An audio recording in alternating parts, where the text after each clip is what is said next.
Selagi manusia, biarpun katanya orang alim dan sebagainya, bisa saja dia kepleset niruti hawa nafsunya. Ya mungkin, bukan malaikat. Kemudian sesuai dengan aturan, kalau terbukti ya dihukum seperti yang lainnya. Di hadapan manusia dihukum seperti yang lainnya. Di hadapan Allah lebih gede dosanya karena dia punya ilmu.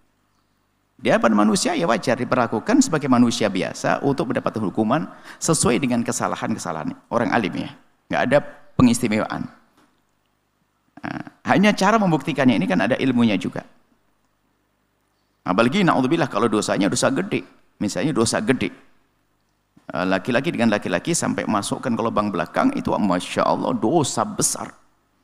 Dosa besar. Sehingga pembuktiannya pun juga harus dengan cara yang disebutkan oleh para ulama.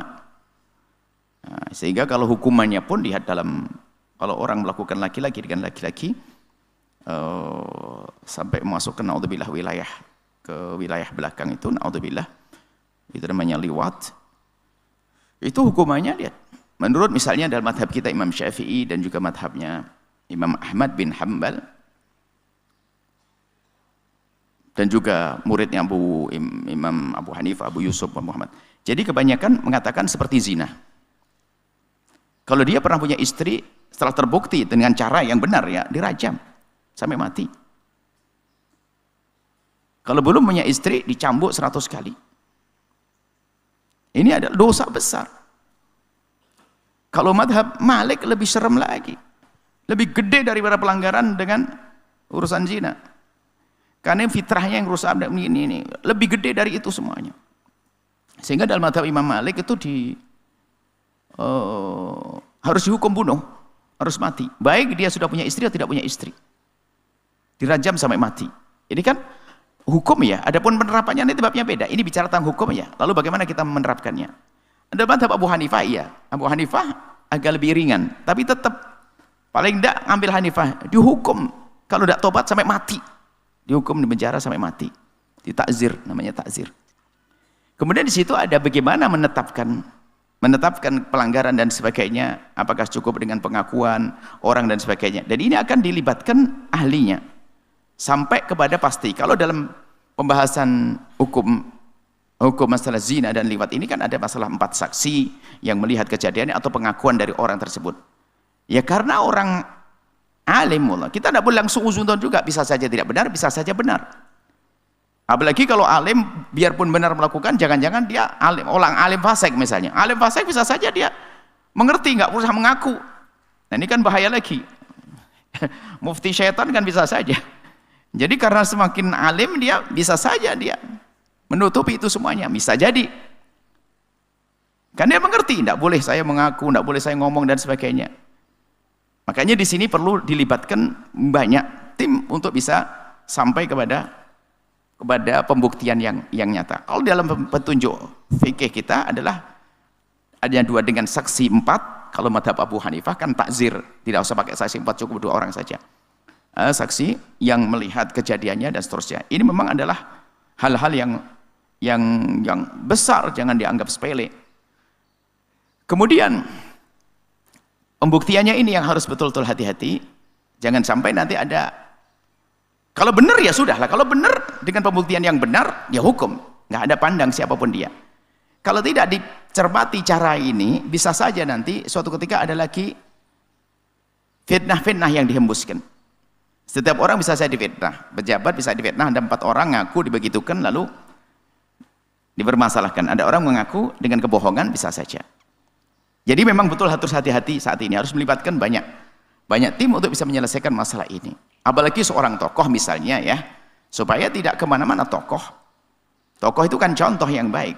Biarpun tetap kita menganggap dia manusia, kalau dia salah dan menyesal, selesai. Allah Maha Pengampun. Dihukum ya selesai, nggak usah direndahkan setelah itu. Kalau orang sudah dihukum, apa jangan direndahkan. Karena hukuman di dunia itu adalah penghapus hukuman di akhirat. Yang sudah dihukum. Ada orang suatu ketika pada zaman Nabi mabuk, setelah mabuk dipukul, dicambuk. Setelah dicambuk ini kan direndahkan oleh orang. Kasihan dia, kau dipukul ya. Nabi marah. Jangan kau bantu setan untuk mengembalikan dia kepada kejahatannya. Maksudnya apa? Kalau sudah tobat kita sambut. Tobat dia syaratnya. Jadi hukuman yang diberikan di dunia itu penghapus hukuman di akhirat. Sehingga ada orang pada zaman Nabi minta dicambuk, minta dirajam sampai semacam itu. Jadi wawasannya kita tidak mengatakan si A si B, entar dulu ini rambu-rambunya supaya kita tidak gopoh-gopoh. Kalau kita tidak mengerti juga kita tidak boleh menyebarkan. Apalagi informasinya dari mana, kejelasan seperti apa. Jangan sampai kita ikut menyebarkan sesuatu yang belum jelas, belum pasti. Berita tentang homidiyah, berita ma'is dalam hadis Nabi, ya kita beritakan. Seorang yang pernah berzina ngaku di hadapan Nabi, kita sebarkan hari ini untuk contoh. Kenapa? Sudah jelas Nabi yang menghukum. Nah, ini ceritanya sangat jelas. Nah, jadi supaya kita tidak gampang menyebarkan fitnah juga. Tapi kalau benar terjadi, telah dibuktikan dan sebagainya, untuk pelajaran. Setelah orangnya dihukum, nggak boleh kita setelah itu merendahkan lagi. Setelah dihukum, tidak bisa kita merendahkan. Hati-hati. Bisa saja hukuman itu menghapus dosanya dan selesai. Adapun, apakah penyakit semacam itu masih bisa sembuh? Apakah bisa? Ya bisa. Asalkan ada kemauan. Dan apakah bisa menghindari? Bisa. Yang menjadikan bisa menghindari adalah takut kepada Allah. Mohon maaf. Anda wanita normal, saya normal. Anda laki-laki normal, yang normal. Loh, kalau normal, laki-laki normal ketemu perempuan cantik normal, sehingga nggak ada undang-undang halal haram, mau nggak kita bertemu? Laki-laki ketemu perempuan cantik. Laki-laki normal. Tentu mau. Lalu kenapa kok kamu tidak melakukan dengan dia? Sederhana, karena haram. Apakah di saat saya tidak mau dengan Anda, hai perempuan cantik, lalu saya langsung sudah nggak benar lagi? Tidak. Saya tetap normal. Anda perempuan cantik, saya punya syahwat kepada Anda. Cuman kenapa saya tidak melakukan kepada Anda? Karena ada rambu-rambu haram. Sama itu yang laki-laki dengan laki-laki itu kalau kenal Allah ya nggak akan melakukan. Haram sama. Apakah yang laki-laki dengan laki-laki lebih gede syahwatnya dengan laki-laki normal dengan perempuan normal? Ya. Yang normal juga tidak kalah syahwatnya juga gede. Cuman kenapa tidak melakukan? Haram. Jadi pokoknya takut kepada Allah itu selesai. Yang kalau memang ada siapapun tolong takut kepada Allah, makanya jangan malah kayak dibiasakan. Termasuk mohon maaf saudara-saudari kita yang hari ini punya permasalahan kelainan, ada di luar sana yang laki-laki senang dengan laki-laki, perempuan senang dengan perempuan. Maka justru jangan dibuatkan komunitas, jangan dilegalkan. Karena melegalkan artinya tidak menolong mereka, menjadikan mereka semakin biasa. Kita cintai mereka, kita tolong mereka, kita kasih sayang, kita himbau agar menghindar dari yang haram. Itu haram. Nanti setelah dia belajar menghindar akan kembali kepada kenormalan. Biarpun nanti dibantu oleh pakarnya, psikolog. Ya, psikolog akan membantu urusan-urusan ini. Ya, ini jadi bisa sembuh. Yang jelas kalau memang betul terbukti, ya ajar dihukum. Kemudian kalau dia tobat, ya bisa saja kembali. Tugasnya menyebarkan ilmu, tobat, menyesal, sah. Hanya mungkin pandangan orang saja berat kepada orang-orang semacam itu. Akan tapi kita harus memandang siapapun ya dengan keadilan selagi sudah dihukum oleh Allah. Sampai Nabi mengatakan, kalau orang sudah dihukum, jangan direndahkan. Jangan direndahkan, sudah dihukum, selesai. Kurang lebih seperti itu. Adapun tadi bisa yang panjang, kita masih perlu pembuktian dan seterusnya. Kemudian lebih penting lagi ini korban. Korban tidak serta merta kita biarkan begitu saja. Korban bisa saja dia menjadi rusak juga. Yang semula dia menjadi maf'ul, apa yang di korban nanti bisa menjadi penjahatnya lagi. Karena dia punya cara urusan melampiaskan syahwat dengan cara yang salah. Disayang mereka, yuk kita kumpulkan mereka, dilibatkan pakar psikolog untuk bisa membantu kesembuhannya. Karena ini bisa saja rusak orang ini. Apa anak-anak ini yang dikena itu. Jadi seperti itu, memang ini masalahnya kompleks sekali. Makanya ayo segera diselesaikan dengan pertama ilmu dan juga kejujuran, dengan kerinduan untuk bisa menegakkan agama, bukan hanya sekedar hawa nafsu. Dan tolong anak-anak yang selama ini diduga dia itu kan dari situ kita bisa mengetahui juga benar tidaknya nanti apakah anak ini benar dalam pengakuannya.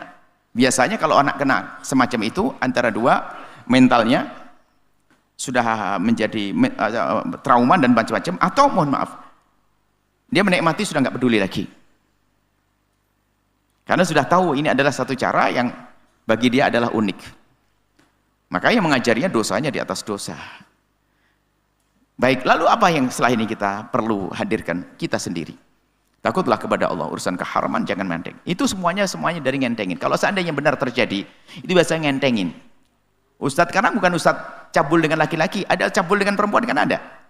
Ustadznya katanya ustadz cabul dengan perempuan. Ya karena mulai dari sedikit-sedikit, mulai ini yang paling cantik, dikasih jadwal ngaji paling akhir, agak lambat-lambat dilama-lamain, ajak ngobrol. Ini masuk kamar, kunci, tutup, nggak apa-apa, ngambilin teh, segala macam, atau hati-hati. Nanti agak lama ngobrolnya dipanggil khusus, ada wasiat khusus, wasiat khusus. Nah ini kan macam-macam. Dan gara-gara ngentengin, makanya kalau Al-Quran, kalau Al-Nabi melarang berduaan sudah nggak boleh, itu tujuan untuk itu. Kalau mohon maaf, orang laki-laki kelainan, kalau ada perempuan kelainan, yang senang kepada seorang perempuan dengan perempuan, laki-laki senang dengan laki-laki, ini bahaya dia. Dia nggak boleh duduk dengan laki-laki berduaan, nggak boleh duduk dengan perempuan berduaan. Kalau duduk dengan laki-laki, laki-laki itu akan jadi korban bagi dia. Kalau dia duduk dengan perempuan, ya kan? Perempuannya akan melakukan hal tidak baik dengan dia. Sama perempuan yang mohon maaf diuji oleh Allah dengan kelainan. Kalau ada yang mendengar suara ini, bergegaslah Anda untuk bisa mencari obat. Kalau ada perempuan yang senang dengan perempuan, sampai yaitu derajat itu sampai tidak senang dengan laki-laki, ini kelihatannya perempuan cantik jelita, tapi dia nggak tertarik dengan kaum laki-laki, maka dia haram berduaan dengan perempuan dan haram berduaan dengan laki-laki. Kalau dia dengan perempuan, perempuan lain akan jadi korban dia. Kalau dengan laki-laki, laki akan mangsa dia. Lalu dia harus menyadari bahwa dia punya masalah, ya menjaga diri, tidak akan berduaan dengan perempuan. Maka kalau dengan perempuan harus bareng-bareng dengan yang lainnya. Ingin sembuh kok. Kemudian semakin dia takut kepada Allah, disitu akan dikembalikan ke normalannya.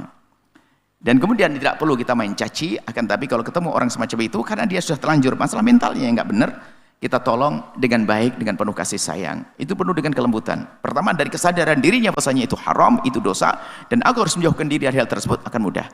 Akan tapi jadi masalah nanti tambahin dengan fatwa-fatwa sebagian ustadz yang pengen seenak sendiri, nggak apa-apa, ini cuma gini, wah ini bahaya itu, merusak. Semoga Allah menjaga kita dari segala hal yang diharamkan oleh Allah, berhati-hati, dan kemudian ingat, selagi urusan dengan tetangga kita, saudara kita, dan lainnya, jangan mudah kita menyebarkan berita-berita seperti itu selagi kita belum pasti, karena ini adalah masalah dosa-dosa yang harus disembunyikan. Kalau memang ada, tadi pertanyaan, apakah kalau memang itu kejahatannya terang-terangan gak punya rasa malu, ya harus disebutkan setelah terbukti dong, setelah terbukti, agar berhenti orang, agar dianya berhenti. Sebab dinasihati gak berhenti, nasihat gak berhenti, nasihat berhenti, lain cerita, berarti dia bangga dengan dosanya. Tapi bagi kita yang belum tahu pasti dan sebagainya, hendaknya jangan mudah kita menukil berita-berita yang belum pasti. Ini kita tidak bersangkutan dengan ustadz tersebut, siapa saja. Jangan gampang cerita, padahal belum tentu benar, kan bahaya. Bahaya. Zina adalah hina. Liwat adalah sihak, perempuan dengan perempuan adalah hina semuanya. Tapi bagi yang melakukan itu semuanya, kita doakan semoga Allah mengampuni dan beri kesadaran. Setelah itu tidak perlu kita rame cerita tetanggaku zina, bibiku zina, ini ku zina, tidak. Biarpun jelas, akan tapi perlu diselesaikan dengan petunjuk Nabi Muhammad SAW. Kalau memang orangnya sudah tidak malu dengan dosa-dosa itu, wajar untuk dipermalukannya. Tapi ada orang yang malu melakukannya. Dia pernah zina sekali atau melakukan itu nyesel, nggak mau, ya sudah. Dia ingin ditutup dong. Tapi kalau sudah nggak malu, bahkan pakai hujah-hujah yang lain, misalnya, wah ini bahaya nih, perusak. Ini kalau tidak dipermalukan, kalau tidak dihukum di depan orang, maka tidak akan berhenti dia. Bisa jadi semacam itu. Tinggal nanti prosesnya yang benar, tidak boleh hawa nafsu dan tidak boleh berdusta, tidak berfitnah. Kita punya Tuhan Allah yang Maha Tahu, Allah a'lam bissawab. Setelah Anda menyaksikan video ini, jangan lupa berselawat kepada baginda Nabi Muhammad sallallahu alaihi wa alihi wa sahbihi wasallam.